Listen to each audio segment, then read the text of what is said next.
मधून post office मधून आहे।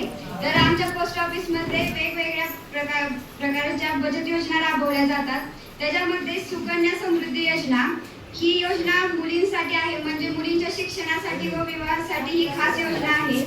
ते खाते उघडण्याचे वय जन्मापासून 10 वर्षापर्यंत आहे आणि त्याचा व्याज दर 8.2% आहे आणि आपण किमान वर्षभरात 250 किंवा जास्तीत जास्त 1.5 लाख पर्यंत आपण गुंतवणूक करू शकतो आणि याचा जमा कालावधी 15 वर्ष आहे आणि हे खाते 21 वर्षापर्यंत आपण ठेवू शकतो आणि जर मुलगी 18 वर्षाची झाली तर आपल्याला ते खाते मोडायचे असेल तर आपण मोडू शकतो।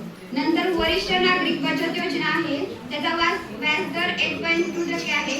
तर ती योजना आहे ना 60 वर्षानंतरच्या नागरिकांसाठी आहे।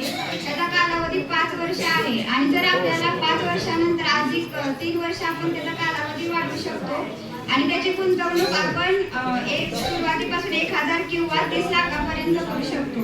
नंतर मासिक प्रावी योजना आहे, त्याचा व्याज दर 7.4% आहे। ही योजना म्हणजे आपल्याला महिन्याला व्याजदर मिळत राहतो आणि त्याची गुंतवणूक 1000 पर्यंत आहे।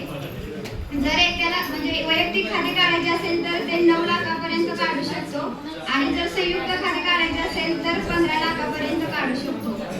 नंतर आरडी योजना आहे। आरडी